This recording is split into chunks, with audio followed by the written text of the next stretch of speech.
খালেদা জিয়া যেই দিন অসুস্থ হয়েছিলেন রাত্রিবেলায়, অর্থাৎ শুক্রবার দিবাগত রাত্র 2টা 8 সময় আমি পার্শ্ববর্তী হাসপাতালে টেলিফোন করেছিলাম একটি অ্যাম্বুলেন্স দিয়ে আমাদেরকে একটু সাহায্য করার জন্য, ওনাকে ট্রান্সফার করার জন্য। অত্যন্ত পরিতাপের বিষয়, হাসপাতালের নাকি নিয়ম হচ্ছে তাদের হাসপাতালে ভর্তি হলেই রুগীকে তারা অ্যাম্বুলেন্স সার্ভিস দিবে। এটি অ্যাম্বুলেন্স বা জরুরি চিকিৎসার কোনো নিয়ম হতে পারে? এবং একটি ইঞ্জেকশন অ্যাট্রোপিন, একটি ইঞ্জেকশন অ্যাড্রেনালিন, 2 অ্যাম্পল ইঞ্জেকশনের জন্য তাদেরকে অনুরোধ করেছিলাম ইউনাইটেড হসপিটালের ডিউটি ম্যানেজার চিকিৎসকদেরকে, বাট ডিনাইড। কারণ তাদের বক্তব্য ছিল রুগী তো আমাদের হাসপাতালে ভর্তি হবে না, অর্থাৎ রুগী যদি তাদের হাসপাতালে ভর্তি হয় তাহলেই জরুরি চিকিৎসা পাবে, অন্যথায় জরুরি চিকিৎসা পাবে না। এটি জাতির জন্য দুর্ভাগ্যজনক। এবং এই ধরনের জরুরি ব্যবস্থা এবং অ্যাম্বুলেন্স সার্ভিস আদৌ আছে কিনা আমার মনে হয় যে সত্যিকার অর্থে দেশে তো একটা নিয়মতান্ত্রিক শাসন ব্যবস্থা নাই, সেই জন্য কোনো নিয়ম নীতির তো আর কাজকে কোথাও নাই। আপনাদের সবাইকে ধন্যবাদ। উপস্থিত বাংলাদেশ জাতীয়তাবাদী দলের বেশ কয়েকজন কেন্দ্রীয় নেতৃবৃন্দ রয়েছেন, সবাইকে আপনারা চেনেন, এবং সেই সাথে সাংবাদিকরা উপস্থিত রয়েছেন। এবং মহান রাব্বুল আলামিনের কাছে শুকরিয়া আদায় করি, আলহামদুলিল্লাহ আপনাদের সবার দোয়ায়, দেশবাসীর দোয়ায় দেশনেত্রী বেগম খালেদা জিয়া গত শুক্রবার গভীর রাত্রে অত্যন্ত অসুস্থ হয়ে মেডিকেল বোর্ডের চিকিৎসকদের পরামর্শক্রমে এভার কেয়ার হসপিটালে ওনাকে স্থানান্তর করা হয় রাত্র 3টার সময়। পরবর্তীতে উনি এখন পর্যন্ত এখানেই করোনারি কেয়ার ইউনিট চিকিৎসাধীন আছেন।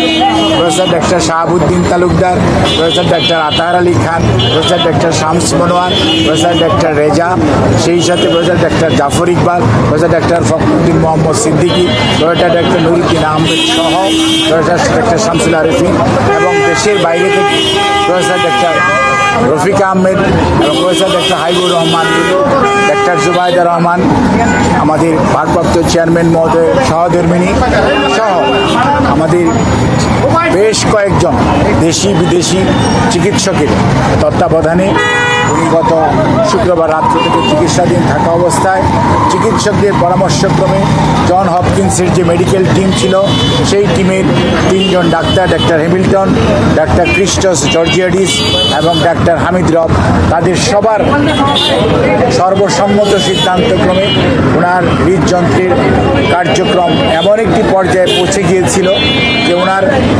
3টি ব্লক ছিল, আপনারা জানেন 2টি ব্লক সারানো হয়েছিল। আমি বারবার বলতেছিলাম যে কোনো সময় যে কোনো অঘটন ঘটে যেতে পারে, সেই অঘটনটি গত শুক্রবার রাত্রে ঘটতে যাচ্ছিল। এবং সেই অবস্থায় ওনাকে চিকিৎসকরা, ওনার মেডিকেল বোর্ডের সদস্যরা দ্রুত হসপিটালে ট্রান্সফার এবং সেই অনুযায়ী ওনার যে চিকিৎসা সেটি শুরু করেন। এবং তার সর্বশেষ অবস্থা, অর্থাৎ আজকে প্রথম টেম্পোরারি পেসমেকার, পরবর্তীতে পার্মানেন্ট পেসমেকার লাগিয়ে আজকে এই মুহূর্তে উনি ক্রিটিক্যাল কেয়ার ইউনিটে চিকিৎসকদের সার্বিক তত্ত্বাবধানে নিবিড় পর্যবেক্ষণে রয়েছে। আগামী 24 ঘন্টা না গেলে কোনো অবস্থাতেই তার শারীরিক অবস্থা সম্পর্কে এই মুহূর্তেই কোনো ধরনের কমেন্ট করা খুবই বিব্রতকর হয়ে যেতে পারে। কাজেই আমরা মনে করি আপনাদের মাধ্যমে দেশবাসীর কাছে ওনার পরিবার এবং দলের পক্ষ থেকে, আমাদের ভারপ্রাপ্ত চেয়ারম্যান জনাব তারেক রহমান সাহেবের পক্ষ থেকে, পরিবারের সকল সদস্যের পক্ষ থেকে আপনাদের মাধ্যমে দেশবাসীর কাছে ওনার সুস্থতার জন্য দোয়া চেয়ে আমি এই বক্তব্য শেষ করছি। ধন্যবাদ সবাইকে।